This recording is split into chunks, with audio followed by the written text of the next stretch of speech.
সিরাজগঞ্জে থানা থেকে লুট হওয়া বেশিরভাগ অস্ত্র উদ্ধার না হওয়ায় শঙ্কায় ভোটাররা। নির্বাচন ঘিরে অবৈধ অস্ত্রের প্রবেশ ঠেকাতে সীমান্তে বাড়তি তৎপরতা। অস্ত্র যাতে নির্বাচনকে টার্গেট করে আর নতুন করে ইন হতে না পারে। ভোটকেন্দ্র দখল করতে এলে প্রতিহতের আহ্বান হাসনাত আবদুল্লার। নেত্রকোনা ৩ আসনে বিএনপি ও স্বতন্ত্র প্রার্থীর সমর্থকদের পাল্টাপাল্টি অভিযোগে উত্তাপ।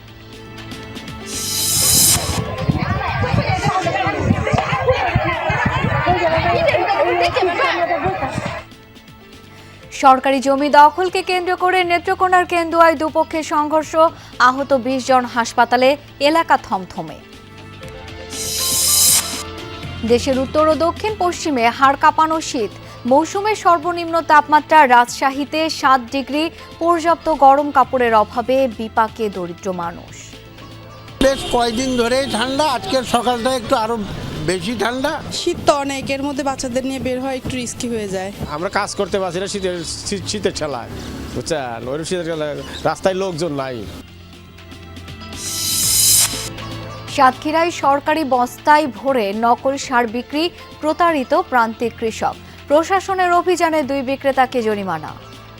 আমার একটা সুন্দর গোডাউন থাকবে বা সেখানে থাকবে জিনিসটা, এভাবে লুকানো কেন থাকবে? কৃষকই ধ্বংস হয়ে যাচ্ছে। আপনি এখান থেকে ১.৫ লাখ ২ লাখ টাকা পানিশমেন্ট দিয়ে আপনি তাকে নিয়ে চলে যাচ্ছেন।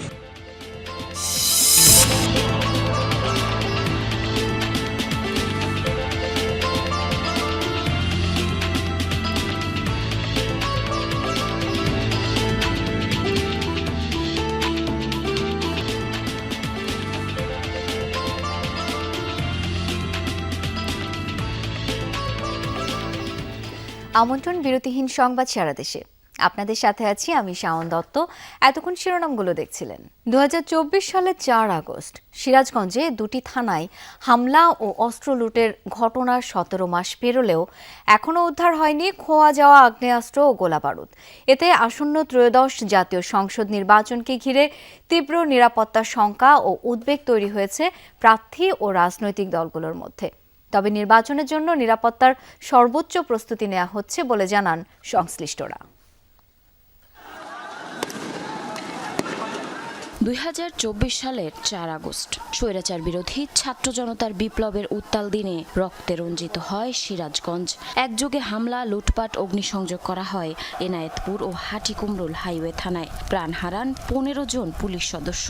১৭ মাস পেরোলেও সেই ভয়াল দিনের ক্ষত এখনও স্পষ্ট। পুলিশের হিসেব অনুযায়ী সেদিন এই ২ থানা থেকে লুট হয় ১০টি চাইনিজ রাইফেল, ১২টি পিস্তল, ৬টি শটগান, ৫ শতাধিক রাউন্ড গুলি ও বারুদ। তবে ১.৫ বছর পরও উদ্ধার হয়নি ১৪টি আগ্নেয়াস্ত্র সহ বিপুল পরিমাণে গোলাবারুদ। নির্বাচন সামনে রেখে সরকার ঘোষিত আইনশৃঙ্খলা বাহিনীর বিশেষ অভিযান চললেও সিরাজগঞ্জে খোয়া যাওয়া অস্ত্র উদ্ধারে অগ্রগতি না থাকায় বাড়ছে উদ্বেগ। ৫ই আগস্টে যে অস্ত্রগুলো লুটপাট হয়েছে, এখন পর্যন্ত সেরকম আশানুরূপ কোনো অস্ত্র এখন পর্যন্ত আমরা রিকভারি করতে পারে নাই প্রশাসন। শুনিগুলো থাকলে যাব ভোট দিতে, আর যদি দেখি যে না অবস্থা এমনই চলছে তাহলে আমি যাব। এই আতঙ্ক আরও বাড়িয়ে দিয়েছে গত ১.৫ বছরে ঘটে যাওয়া একের পর এক সহিংসতার ঘটনা। পুলিশ সুপারের তথ্য মতে জেলায় ৫ আগস্ট ২০২৪ থেকে ৩১ ডিসেম্বর ২০২৫ পর্যন্ত ১২৮ জনকে হত্যা করা হয়েছে। পরপর এসব হত্যার ঘটনায় শঙ্কা আরও ঘনীভূত হয়েছে জেলাবাসীর। যে আইন শৃঙ্খলার অবনতি, এই অবস্থায় সুষ্ঠু নির্বাচন হওয়া সম্ভবত হবে না, ভালো মতন হবে না। এই অস্ত্রের ঝনঝনানিত নির্বাচনে এই অস্ত্র ব্যবহার হইতে পারে, পেশি শক্তির ব্যবহার হইতে পারে। নির্বাচনের আগে পুলিশের খোয়া যাওয়া অস্ত্র উদ্ধার না হলে পেশি শক্তির ঝুঁকি থেকে যাবে এমন আশঙ্কা রাজনৈতিক দলগুলোর। ভয় থেকেই যায়, যেহেতু অস্ত্র এখনো উদ্ধার হয়নি। তো সেই জন্য আমরা সবার কাছে কোঅপারেশন চাবো, যাতে অস্ত্রধারীরা যাতে ঘুরতে না পারে।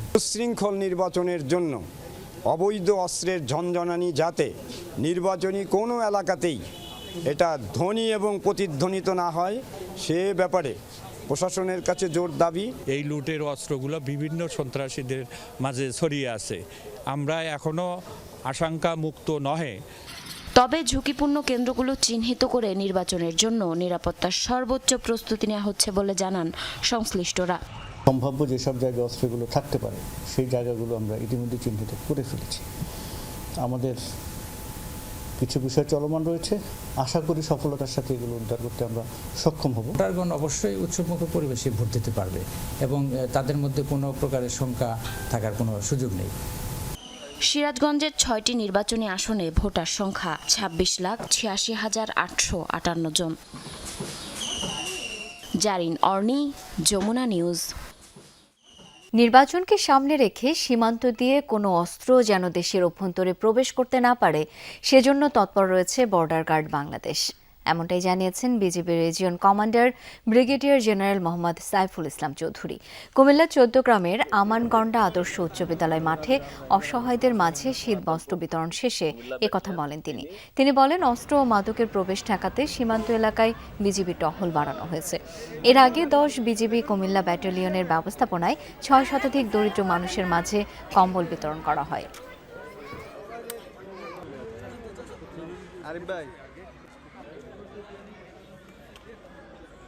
অস্ত্র যাতে নির্বাচনকে টার্গেট করে আর নতুন করে ইন হতে না পারে এবং অন্যান্য লুণ্ঠিত অস্ত্র যেটা আছে, পুলিশের কিছু অস্ত্র লুণ্ঠিত আছে, আপনারা জানেন পেপারে আসছে, আমরা সেটাও কিন্তু আমরা ড্রাইভ দিয়ে যাচ্ছি যাতে নতুন করে যদি অস্ত্র বাংলাদেশে যাতে আসতে না পারে। ত্রয়োদশ জাতীয় সংসদ নির্বাচনে প্রার্থিতা ফিরে পেতে আপিল কার্যক্রমের দ্বিতীয় দিন আজ। রিটার্নিং কর্মকর্তাদের সিদ্ধান্তের বিরুদ্ধে আপিল কার্যক্রম চলছে। আজ বগুড়া 2 আসনের প্রার্থিতা ফেরত পেতে ইসিতে আপিল করেছেন মাহমুদুর রহমান মান্না। আপিলের প্রথম দিন মোট 42টি আবেদন জমা পড়ে। আপিল আবেদন গ্রহণ চলবে আগামী 9 জানুয়ারি পর্যন্ত। এরপর 10 থেকে 18 জানুয়ারি পর্যন্ত আপিলগুলো নিষ্পত্তি করবে কমিশন। প্রার্থিতা প্রত্যাহারের শেষ সময় নির্ধারণ করা হয়েছে 20 জানুয়ারি। মনোনয়নপত্র যাচাই বাছাই শেষে সংশ্লিষ্ট রিটার্নিং কর্মকর্তারা মোট 723 জন প্রার্থীর মনোনয়ন বাতিল করেছেন। এতে বৈধ প্রার্থীর সংখ্যা দাঁড়িয়েছে 1842 জন। যথাযথভাবে আমি কর দিয়েছি এবং 2টা অর্থ বছরের করের যে অনৈতিকভাবে খামখেয়ালিপূর্ণভাবে অনেক বেশি কর ধার্য করা হয়েছে, তার জন্য আমি আপিল করেছি। That is pending for disposal. আমরা ডকুমেন্ট এবং জুডিশিয়াল ম্যাজিস্ট্রেট আদালতের কর্তৃক আমরা কাগজপত্র এনে আমরা মনোনয়নের যে আর কি আপিলের যে কাগজপত্র সকল কিছু নিয়ে আমরা দাখিল করলাম। ট্রাইব্যুনালের কাছে আমরা আমাদের বিষয়টি উপস্থাপন করলে তারা মার্জনা হিসাবে গ্রহণ করবেন এবং আমরা আমাদের মনোনয়ন ফিরে পাবো। এবারের নির্বাচনে যারা কেন্দ্র দখল করতে আসবে তাদের প্রতিহত করা হবে, পাহারা দিতে হবে ভোট কেন্দ্র। কুমিল্লায় এমনটা বলেছেন এনসিপির দক্ষিণাঞ্চলের মুখ্য সংগঠক ও কুমিল্লা 4 আসনের প্রার্থী হাসনাত আব্দুল্লাহ।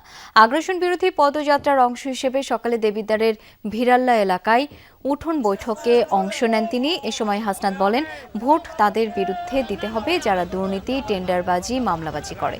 এবারের ভোট ইনসাফের জন্য, ভারতীয় আধিপত্যবাদের বিরুদ্ধে। যারা টাকার বিনিময়ে ভোট কিনতে আসবে তাদের প্রত্যাখ্যানের আহ্বান জানান হাসনাত। জাফরগঞ্জ ইউনিয়নের বিভিন্ন এলাকায় ঘুরে ঘুরে ভোটারদের সাথে কুশল বিনিময় করেন তিনি। এ সময় এনসিপি ও জামায়াতের নেতৃবৃন্দ উপস্থিত ছিলেন। এনআইডির সংশোধনের টাকা বিধবা ভাতা তুলতে গেল, তাহলে নেতা একদিন ঘুরে আপনার কাছে 1000 টাকার একটা নোট নেয়া, আর 5 বছর আপনি নেতার কাছে ঘুরেন কত 1000 টাকা নোট নেয়া। জন্ম নিবন্ধনও টাকা, মৃত্যু সনদও টাকা। এবার আমরা ইনসাফের জন্য, দুর্নীতিমুক্ত বাংলাদেশ গড়ার জন্য, ভারতীয় আধিপত্য বিরোধী অবস্থানের জন্য, সিয়ামরা যেই কারণে তাদের জীবন দিতে চেয়েছে সেটির জন্য হচ্ছে আমরা ভোট দেব। ত্রয়োদশ জাতীয় সংসদ নির্বাচনকে ঘিরে উত্তাপ ছড়াচ্ছে নেত্রকোনা 3 আসনে। বিএনপি মনোনীত প্রার্থী ও স্বতন্ত্র প্রার্থীর সমর্থকদের মধ্যে উত্তেজনা ছড়িয়ে পড়েছে মাঠ পর্যায়ে। এরই মধ্যে স্বতন্ত্র প্রার্থীর সমর্থকদের উপর হামলার ঘটনায় জেলা রিটার্নিং কর্মকর্তার কার্যালয়ে লিখিত অভিযোগ করা হয়েছে। তবে সাধারণ ভোটাররা বলছেন, বিগত নির্বাচনগুলোতে ভোট দিতে না পারলেও এবার তারা ভোট দিতে চান নির্বিঘ্নে। কেন্দ্র ও আটপাড়া নিয়ে গঠিত নেত্রকোনা 3 আসনে এবার প্রতিদ্বন্দ্বিতা করছেন একাধিক প্রার্থী। বিএনপি থেকে মনোনয়ন পেয়েছেন জেলা বিএনপির সাধারণ সম্পাদক রফিকুল ইসলাম হিলানি। তবে তার প্রতিদ্বন্দ্বী একই দলের স্বতন্ত্র প্রার্থী হিসেবে নির্বাচনের ঘোষণা দিয়েছেন দেলোয়ার হোসেন ভুইয়া দুলাল। এরই মধ্যে বিএনপি প্রার্থী সমর্থকদের বিরুদ্ধে হামলা ও প্রাণনাশের হুমকির অভিযোগ তোলেন স্বতন্ত্র প্রার্থীর সমর্থকরা। বিষয়টি নিয়ে রিটার্নিং কর্মকর্তার কাছে লিখিত অভিযোগও দেয়া হয়েছে। এই যে এখানে উশৃঙ্খল অবস্থা সৃষ্টি করছে এবং ট্রেড দিছে, এক ঘটনা আমাকে সহ এবং ওনাকে সহ ট্রেড দিছে। যে হিলালি সাহেব এমপি হওয়ার জন্য যা যা করা লাগে হাই পারমিশন। প্রতিহিংসামূলক রাজনীতি কোনো ইউনিয়নের প্রয়োজন নাই। আপনি আমার ভাই, আমি আপনার বোন, ওরকম যদি না থাকে তাহলে প্রতিদিনই লাশ পড়বে। তবে এমন অভিযোগ অস্বীকার করেছেন বিএনপির মনোনীত প্রার্থীর সমর্থকরা। তাদের দাবি এই ধরনের কোনো ঘটনা ঘটেনি, উদ্দেশ্য প্রণোদিতভাবে তাদের নাম জড়ানো হচ্ছে বলে উল্লেখ করেন তারা। মারামারি ঝগড়াঝাটি হয়েছে না, মারামারি করলে তো আমরাই করলাম, আরো লোকজন জিজ্ঞেস করেন, মারামারি হয়নি। এমন পরিস্থিতিতে কিছুটা শঙ্কিত সাধারণ ভোটাররা। তারা বলছেন বিগত কয়েকটি নির্বাচনে ভোট দিতে না পারলেও এবার কেন্দ্রে গিয়ে নির্বিঘ্নে ভোট দিতে চান তারা। আমরা সাধারণ মানুষ শান্ত শৃঙ্খলার মতন চলার মতন একটা সুযোগ সুবিধা আমরা চাই। আমরা চাই ভাই, আমরা ভোটটা আমরা দিতাম, যাকে খুশি তাকে দিতাম। আমরা নিরাপত্তা মানুষ, কৃষক মানুষ, যা ভাই আমরা সুন্দরভাবে যা ভোট দিতে পারি এই যে চাইতেছি আমরা। ভালো একজন সরকার আসুক, যারা কৃষকের পক্ষে। তা ইলেকশন আছে, আগে মারামারি শুরু হয়েছে, আমরা নিরাপত্তা চাই, আমরা সাধারণ পাবলিক। এলাকার পরিস্থিতি শান্ত রয়েছে জানিয়ে প্রার্থীরাও সুষ্ঠু ভোটের ব্যাপারে আশাবাদী। যাতে আমরা সুন্দর ভোট করতে পারি, সুষ্ঠু ভোট করতে পারি, জনগণের ভোটটা যাতে আমার ভোট আমি দিতে পারি, আমার ভোট অন্য কেউ যাতে না দিতে পারে। যে নেতাকে পছন্দ করে সেই নেতার পক্ষে তারা ভোট চাইবে, সেখানে শান্তিপূর্ণভাবে প্রত্যেকের ভোট চাইবে। আপনার ভোটাররা চিন্তা করবে কাকে ভোট দিলে এলাকার উন্নয়ন হবে। নির্বাচনের পরিবেশ নিয়ে আশ্বস্ত করলেন জেলা প্রশাসক। শঙ্কার বিষয়ে আমি মনে করি না কোনো শঙ্কার পরিবেশ নেত্রকোনায় আছে। Still it's too early to say. Netrokona 3 আসনে মোট ভোটার সংখ্যা 4,20,486 জন। তাদের মধ্যে পুরুষ ভোটার 2,14,890 জন, নারী ভোটার 2,05,787 জন। শামস তাবরিজ উচ্ছ্বাস, যমুনা নিউজ।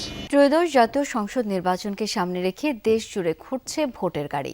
আজ লক্ষ্মীপুরে প্রচার চালানো হয়। সকালে জেলা শহরের উত্তর তেমোহানি এলাকায় গাড়িটি অবস্থান নেয়। এ সময় সচেতনতা ও গণভোট বিষয়ে 2 ঘণ্টাব্যাপী সচেতনতামূলক নানা বার্তা প্রচার করা হয়। নির্বাচনী ও দেশাত্মবোধক গানের অনুষ্ঠান হয়। প্রচার হয় গণভোট সংক্রান্ত প্রধান উপদেষ্টার বক্তব্য। জেলার নানা প্রান্ত থেকে আসা মানুষের উৎসুক ভিড় ছিল ভোটের গাড়ি ঘিরে। বুধবার নোয়াখালী জেলা শহরে ভোট নিয়ে তথ্যচিত্র প্রদর্শিত হবে বলে জানান সংশ্লিষ্ট কর্মকর্তারা।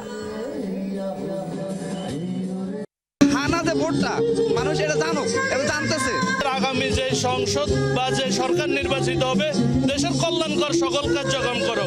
নির্বাচন ক্যাম্পেইন এর জন্য যে একটা সুন্দর একটা পরিবেশ সৃষ্টি করছে সরকারকে, এই জন্য আমরা ধন্যবাদ জানাই। শহরে জানে কিন্তু গ্রাম অঞ্চলের মানুষ এখনো অবগত নয়। গ্রাম অঞ্চলে যেন খুব দ্রুত গতিতে আপনার এই প্রচারগুলো চালায়। দেশের চাবি আপনার হাতে, এই স্লোগান সামনে রেখে সারা দেশে ঘুরছে 10টি ভোটের গাড়ি। লক্ষ্য গণভোট ও সংসদ নির্বাচন সম্পর্কে ভোটারদের সচেতন করা।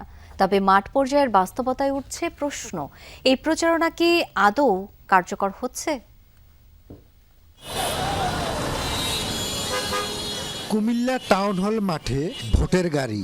অনুষ্ঠান শুরু বেলা 11:30টায়, শেষ 12:30টায়। পুরো অনুষ্ঠান চলে মাত্র 1 ঘন্টা। এবার গন্তব্য চাঁদপুর, অথচ তখনও কৌতূহলী মানুষের আনাগোনা। অনেকে শহরে থেকে এসে জানতে পারেন অনুষ্ঠান শেষ। প্রচার হলে মনে হয় আমি আর কয়েকজন বলতে পারতাম যে আমরা এখানে আসেন। ইভিএম এর সময় কিন্তু আমরা দেখছি 2-3 লেগে প্রোগ্রাম চলে, একসাথে প্রোগ্রাম পাইলাম না। আসলে এটা কি, এই জিনিসগুলো হচ্ছে জানার জন্য আমি এসেছি, কিন্তু দুর্ভাগ্যক্রমে আসলে জিনিসটা হচ্ছে দেখতে পারি নাই। নির্বাচন কমিশনের উদ্যোগে এই প্রচারণার মূল উদ্দেশ্য ভোটাধিকার, ব্যালটের ব্যবহার এবং গণভোট সম্পর্কে সচেতনতা তৈরি। কিন্তু সীমিত সময়ের কারণে জেলার বড় অংশের মানুষই থাকছেন এর বাইরে। যারা উপস্থিত কি শিখলেন তারা?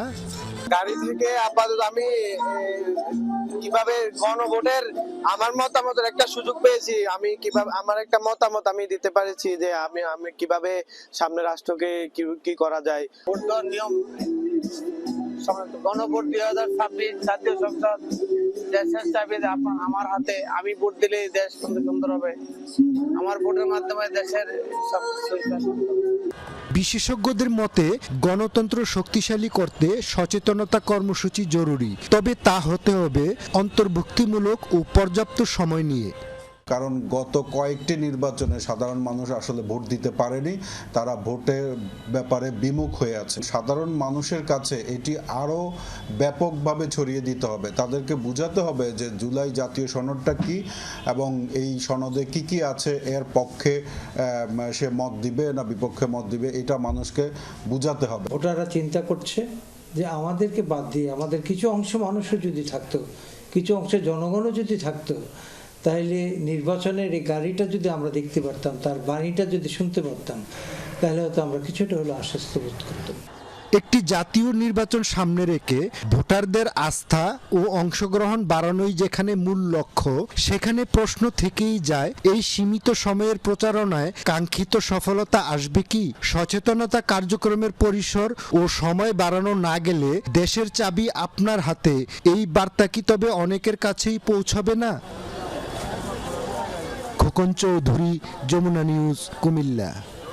নেত্রকোনার কেন্দুয়ায় সরকারি জমি দখলকে কেন্দ্র করে দুই পক্ষের দফায় দফায় সংঘর্ষে আহত হয়েছেন ২০ জন। সকালে উপজেলার চিরাং ইউনিয়নের বাট্টা কাচারি মোড় এলাকায় সংঘর্ষের ঘটনা ঘটে। স্থানীয়রা জানায়, বাট্টা গ্রামের একটি সরকারি জমির দখল নিয়ে দুটি পক্ষের মধ্যে অনেকদিন ধরেই বিরোধ চলছিল। আজ এক পক্ষ ওই জমি দখলে নিতে গেলে অপর পক্ষ বাধা দেয়। এ নিয়ে কথা কাটাকাটির এক পর্যায়ে দুই পক্ষই দেশীয় অস্ত্র নিয়ে সংঘর্ষে জড়িয়ে পড়ে, এতে বেশ কয়েকজন আহত হন। খবর পেয়ে কেন্দুয়া থানা পুলিশ ঘটনাস্থলে পৌঁছে পরিস্থিতি নিয়ন্ত্রণে আনে। পরে আহতদের হাসপাতালে পাঠানো হয়। আবারও সংঘর্ষ এড়াতে ঘটনাস্থলে আইন শৃঙ্খলা বাহিনী মোতায়েন করা হয়েছে। নরসিংদীর পলাশে এক ব্যবসায়ীকে কুপিয়ে হত্যা করা হয়েছে। গতরাতে উপজেলার চরসিন্দুর বাজারে দুর্বৃত্তদের অতর্কিত হামলায় নিহত হন মুদি দোকানদার মণি চক্রবর্তী।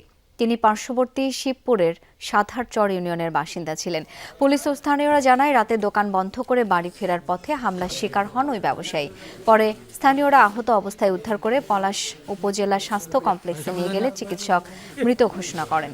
খবর পেয়ে ঘটনাস্থল পরিদর্শন করেছে পুলিশ। জড়িতদের আটকে অভিযান অব্যাহত রয়েছে বলে জানান দায়িত্বরত কর্মকর্তা।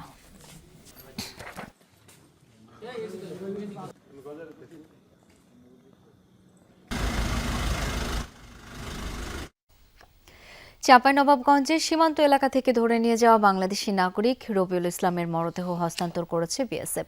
সোমবার রাতে সদরের জহুরপুর টেক সীমান্তে পতাকা বৈঠকের মাধ্যমে বিজিবির হাতে মরদেহ তুলে দেওয়া হয়। বিএসএফের দাবি, খিঁচুনিতে আক্রান্ত হয়ে মৃত্যু হয়েছে রবিউলের। তবে স্থানীয়রা বলছেন, ভারতীয় সীমান্তরক্ষী বাহিনীর নির্যাতনে মৃত্যু হয়েছে তার। চাঁপাইনবাবগঞ্জ 53 বিজিবির কমান্ডার জানান, 2 দফা পতাকা বৈঠকের পর মরদেহ গ্রহণ করা হয়। বিষয়টি হত্যাকাণ্ড নাকি স্বাভাবিক মৃত্যু তা ময়নাতদন্ত রিপোর্ট পেলে নিশ্চিত হওয়া যাবে। এলাকাবাসী জানায়, গত শনিবার সীমান্ত এলাকায় গেলে রবিউলকে ধরে নিয়ে যায় বিএসএফ। রাজশাহীতে প্রতিদিন নামছে তাপমাত্রার পারদ। আজ সর্বনিম্ন তাপমাত্রা রেকর্ড করা হয়েছে 7 ডিগ্রি সেলসিয়াস। ভোরের ঘন কুয়াশা, সকালের হিমশীতল বাতাস আর দিনভর সূর্যের দেখা কম থাকায় শীতের অনুভূতি থাকছে দিনরাত। বেশি বিপাকে পড়েছেন শ্রমজীবী আর ছিন্নমূল মানুষেরা।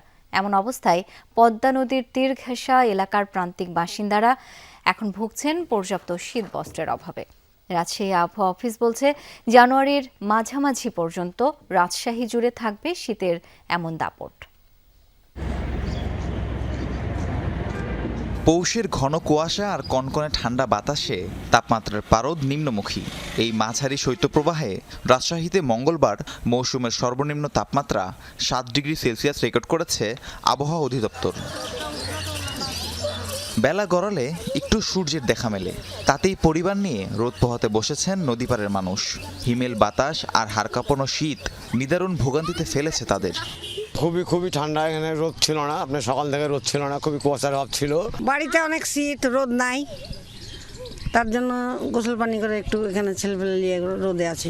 মৌসুমের সর্বনিম্ন তাপমাত্রায় ঠান্ডায় কষ্টে দিন কাটছে সবার। শহরে মানুষের চলাচল কমায় উপার্জন কমেছে অটোরিকশার চালকদের।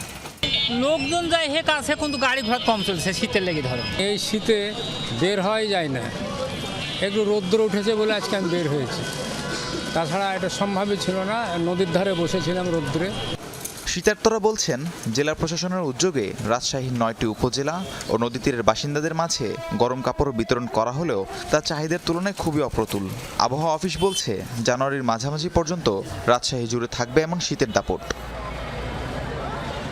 রাহিম সারোয়ার, যমুনা নিউজ।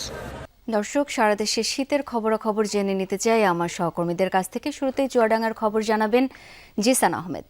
জিসান, শীত কতটা অনুভূত হচ্ছে?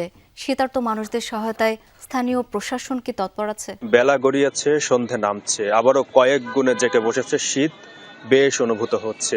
এমনিতে দিনের বেলায় সূর্যের দেখা মিলছে না। গত 3 দিন ধরে চুয়াডাঙ্গার আকাশে সূর্যের দেখা নেই বললেই চলে। সেই সাথে উত্তর থেকে বয়ে আসা কনকনে ঠান্ডা বাতাসে খোলা জায়গায় দাঁড়িয়ে থাকার জো নেই, একেবারে হাত পায়ে কাঁপুনি ধরছে। এই পরিস্থিতিতে সব থেকে বেশি ভোগান্তিতে পড়েছেন, সব থেকে বিপর্যয় রয়েছেন খেটে খাওয়া দিন মজুর এবং ছিন্নমূল মানুষেরা, যারা আসলে দিন আনেন দিন খান। তারা কিন্তু এই শীত উপেক্ষা করেই তারা বের হচ্ছেন এবং বের হয়ে তারা কিন্তু কাজ না পেয়ে অলস সময় কাটাচ্ছেন। আবার অনেকে কাজ পাইলেও কিন্তু তারা কাজ করতে পারছেন না, হাত পা কাঁপছে। বিশেষ করে কৃষি শ্রমিকরাও কিন্তু আসলে বেশ বিপাকে রয়েছেন। ভ্যান চালক, ইজি বাইক চালক, রিক্সাওয়ালা এবং নানা ধরনের শ্রমিকরা এই ভোগান্তিতে পড়েছেন। ছিন্নমূল মানুষ অর্থাৎ যাদের ঠিকানা নাই, খোলা আকাশের নিচে যাদের অবস্থান, তাদের ভোগান্তি কিন্তু আরও অনেকটাই বেশি। এর পাশাপাশি আসলে আমরা খোঁজ নেওয়ার চেষ্টা করেছিলাম হাসপাতালগুলোতে, সেখানেও কিন্তু শীতজনিত নানা রোগের প্রাদুর্ভাব ঘটছে, রোগীর সংখ্যাও বাড়ছে। জেলা প্রশাসনের পক্ষ থেকে যেটা জানানো হয়েছে, চুয়াডাঙ্গার 4টি উপজেলায় ইতিমধ্যে 18,000 কম্বল সরকারিভাবে বিতরণ করা হয়েছে এবং বেসরকারি উদ্যোগেও কিন্তু নানা ধরনের উদ্যোগ নেওয়া হয়েছে এবং শীতবস্ত্র, নানা ধরনের কম্বল বিতরণ করা হচ্ছে। এছাড়া নগদ টাকাও এসেছে সরকারিভাবে, সেগুলো থেকেও কম্বল কেনা হবে বলে জেলা প্রশাসক তাদের সহায়তায় মোটামুটি তৎপরতা আছে। অনেক ধন্যবাদ জিসান আপনাকে। এ পর্যায়ে একটু ঠাকুরগাঁয়ের খবর জেনে নিতে চাই। সহকর্মী পার্থ সারথী দাস সঙ্গে আছেন। পার্থ, বিকেল গড়িয়ে এখন তো সন্ধ্যা, শীতের তীব্রতা এই মুহূর্তে কতটা অনুভূত হচ্ছে?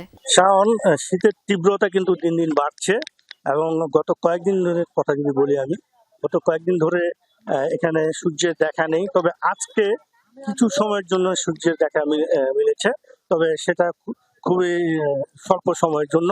এবং এই শীতের তীব্রতা দিন দিন বাড়ায় কিন্তু আপনারা দেখছেন যে আমি ঠাকুরগাঁয়ের হকার্স মার্কেট যেটিকে বলে সেকেন্ড মার্কেট, এখানে মধ্যবিত্ত এবং নিম্ন মধ্যবিত্ত আয়ের মানুষেরা এখানে গরম কাপড়ের জন্য কেনার জন্য এখানে ছুটে আসছেন। আপনারা দেখছেন যে আসলে কেমন ভিড় এখানে।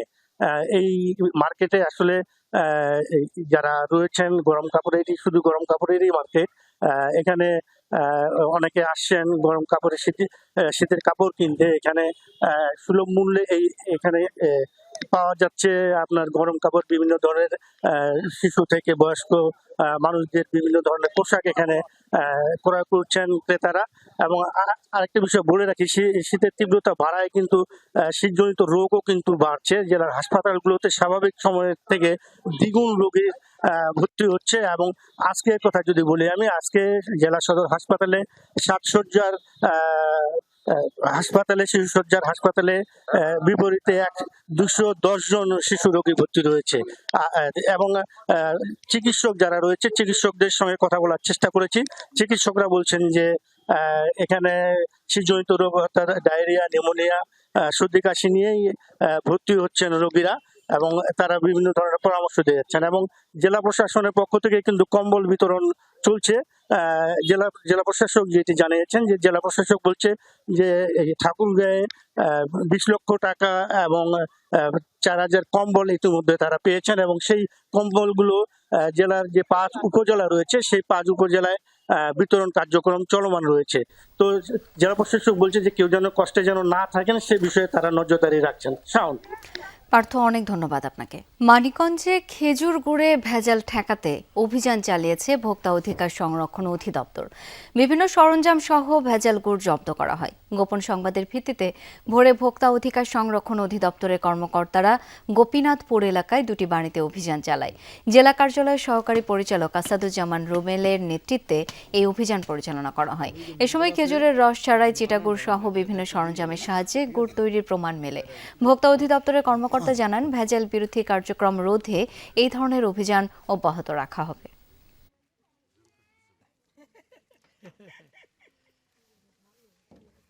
কোনো ধরনের খেজুরের রস ছাড়াই চিনি এবং বিভিন্ন জায়গা থেকে সংগ্রহ করা ঝোলা এবং পানি দিয়ে তারা এই গুড়টা তৈরি করছে, যেটা বাজারে খুব কম দামে 150 থেকে 200 টাকা প্রতি কেজি বিক্রি হয়। তো এই ভেজাল গুড়টা মূলত এই বাড়িতে অনেকদিন ধরে তৈরি হতো, আমাদের কাছে তথ্য ছিল। দেখতে হুবহু আসল, তবে বাস্তবে নকল। এই নকল সার চকচকে মোড়কে দীর্ঘদিন বাজারে বিক্রি করে আসছে অসাধু চক্র। তবে সাতক্ষীরায় এক কৃষকের বুদ্ধিমত্তায় এবার ধরা পড়ল বিপুল পরিমাণ নকল সার ও তৈরি উপকরণ। প্রতারণার শিকার কৃষকরা, তবে সেই কৃষকরাই জানেন না তাদের প্রতারিত হওয়ার এই গল্প। সরকারি প্রতিষ্ঠান বিএডিসির লোগো বসানো আসল বস্তা, অথচ ভেতরে নকল টিএসপি সার। এই নকল সার বাজারে বিক্রি করে আসছে প্রতারক চক্র। সাতক্ষীরা সদরের বালিথা গ্রামের কৃষক আইয়ুব আলী শহরের সুলতানপুর বাজারে দোকানটি থেকে 13,000 টাকার পটাশ, ইউরিয়া ও টিএসপি সার কেনেন তিনি। জমিতে প্রয়োগের সময় সন্দেহ হয় তার।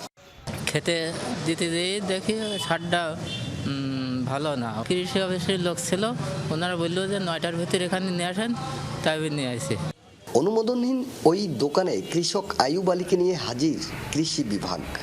এখানে সে দেখলাম যে যেহেতু বিএডিসি বস্তার মধ্যে যেটা সারটা ঢোকানো আছে, সারটা বস্তাটাই আমার সন্দেহজনক হয় এবং সারটা হাত দিয়ে দেখলাম যে সারটা আছে ভেজাল। এবার দোকানের চারপাশে প্রশাসনের অভিযান। একে একে বেরিয়ে পড়ে থলের বিড়াল। বিভিন্ন কোম্পানির মোড়কে গোডাউনে পাওয়া যায় কয়েক ট্রাক নানা ধরনের নকল সার ও প্রস্তুত করার সামগ্রী। আমার একটা সুন্দর গোডাউন থাকবে বা সেখানে থাকবে জিনিসটা, এগুলো লুকানো কেন থাকবে? এখানে দেখা যায় যে এই যে জৈব সার দিয়ে টিএসপি তৈরি হয়, ড্যাপ তৈরি হয়, এই ধরনের আমরা অনেক কিছু পেয়েছি। এখানে টিএসপি নকল করা, জিঙ্ক নকল করা, আমাদের বোরন সার নকল করা আছে, আরও বিভিন্ন প্রকারের সার আছে। আমরা এইগুলো অবজারভেশন করতেছি। চলছে বড় আবাদ মৌসুম, জমিতে প্রয়োজন সার। নকল সারে বাজার 6 লাভ, তবে জানেন না বেশিরভাগ কৃষক। আমরা তো অরিজিনাল টিএসপি দেখে নিয়ে যাচ্ছি, কিন্তু ভিতরে যে 2 নম্বর তা তো জানেনি। প্রশাসনিক অভিযানে উদ্ধার হয়েছে বিপুল পরিমাণ নকল সার। উদ্ধার করা হয়েছে সার তৈরির কাঁচামাল সহ নানা উপকরণ। কৃষকরা বলছেন, নকল সার তৈরি ও বাজারজাত বন্ধ করতে না পারলে প্রতারিত হতেই থাকবেন কৃষকরা। টানা 4 ঘন্টা অভিযান শেষে নকল সার বিক্রেতা 2 ভাইকে 2.5 লাখ টাকা জরিমানা করেন নির্বাহী ম্যাজিস্ট্রেট। এই যে ভেজাল সারগুলো ব্যবহার করা হচ্ছে, এইটার ফলে কি হচ্ছে, আমাদের মাটির যে গুণাগুণ, যে উর্বরতা যেটা, সেটা কিন্তু নষ্ট হয়ে যাচ্ছে। এরকম যদি থাকে অবশ্যই আমাদের এই অভিযান অব্যাহত থাকবে। এ ব্যাপারে ক্যামেরায় কথা বলতে চান না নকল সার বিক্রেতা। প্রতিবেদককে ম্যানেজ করার চেষ্টাও করেন তারা। অপরাধের এই শাস্তিতে সন্তুষ্ট নন সাধারণ মানুষ। কৃষকই ধ্বংস হয়ে যাচ্ছে, আপনি এখান থেকে 1.5 লাখ 2 লাখ টাকা পানিশমেন্ট দিয়ে আপনি তাকে নিয়ে চলে যাচ্ছেন। আকরামুল ইসলাম, যমুনা নিউজ, সাতক্ষীরা। দর্শক, এই ছিল সংবাদ সারা দেশের আয়োজনে।